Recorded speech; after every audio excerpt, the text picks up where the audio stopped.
If you've been following the Footwork Secrets of the NBA series, you have a solid understanding of basic footwork by now. But what's the next step, you ask? Well, if a player's first scoring option is taken away by the defense, they should immediately and instinctually go to their counter. In this video, we will introduce the first counter to the first pivot, the front pivot. This counter is called a step through, and it is highly effective if performed correctly. Let's take a deeper look at how this counter is used at the highest levels. But before we begin, let's talk about inertia. I promise this is still a basketball video, but to understand how effective footwork really works, let's talk Newton and his first law of motion. The first law of motion basically states that an object in motion tends to stay in motion unless acted upon by another object with equal or greater mass. Why is this important in basketball footwork? Since your feet, or more specifically your toes, dictate the direction of your movement, we must understand that wherever your toes go, so will the rest of your body follow. When we train basketball footwork, angles are critical for beating the defense and getting to the rim.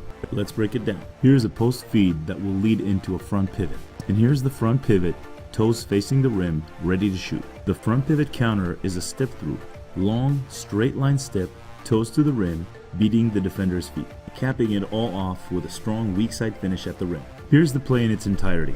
Front pivot, counter step through, and a great long stride to get to the rim. Embiid front pivots awkwardly, then corrects his angle, and I will never understand why NBA level players still fall for that fake. A step through finish leaves dead men behind. I'm sure his middle school coach is mad. Never thought I would ever use Mbah Moute in a highlight, but he's working hard on his front pivot counter through lots of contact and good D. He finds just enough space off the step through to score. Here's a great example of how to stretch this counter out. A lightning fast step through after a front pivot, attacking the defender's feet with length and an angle that screams front of the rim, allows Collier to get to the rim. Her defender came out too wide and the step through left her behind. Embiid is doing his thing again, getting into his spin cycle. Using a drop step fake, he gets his defender off balance and falling forward. He makes a front pivot pit stop before using a step through to finish. On this elbow ISO, the defense has to pay attention to the front pivot, showing a possible middle drive. The strong step through to the right leaves very little for the defense to take away.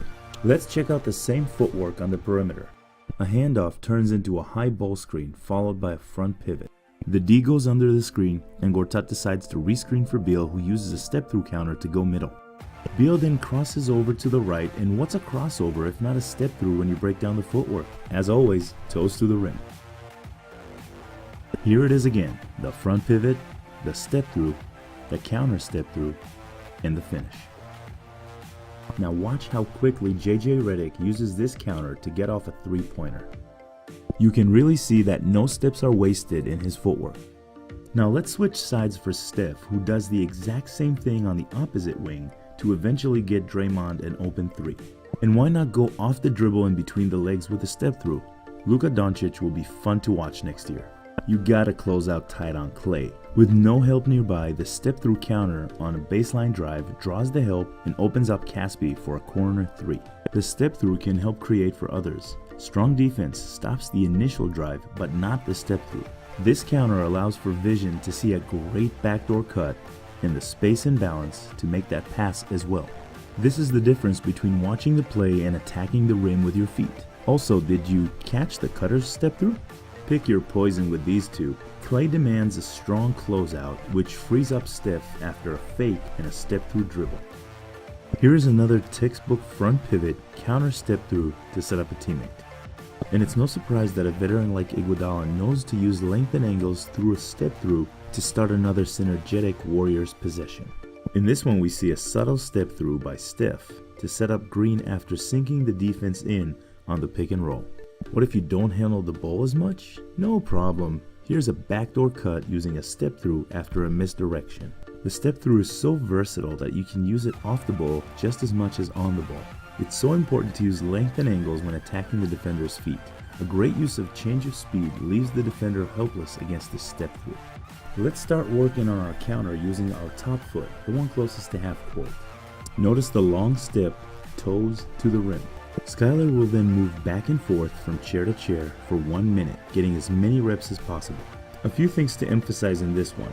The rule for top foot never changes. It's always the foot closest to half court. The sides change, and so will left and right, but it's always going to be top foot front pivot. Overturn and underturn on your front pivots depending on your shooting hand. Your shooting hip should be slightly turned towards the rim as you shoot. The step through should send your toes to the rim after a long step using your momentum or inertia going at the direction of the basket. Your opposite knee should come up high, helping you elevate. Run this drill for no longer than a minute. After running the same drill for your bottom foot, that's the foot closest to the baseline, you should run this following drill, challenging your players to think on the fly at game speed by mixing up their top and bottom feet.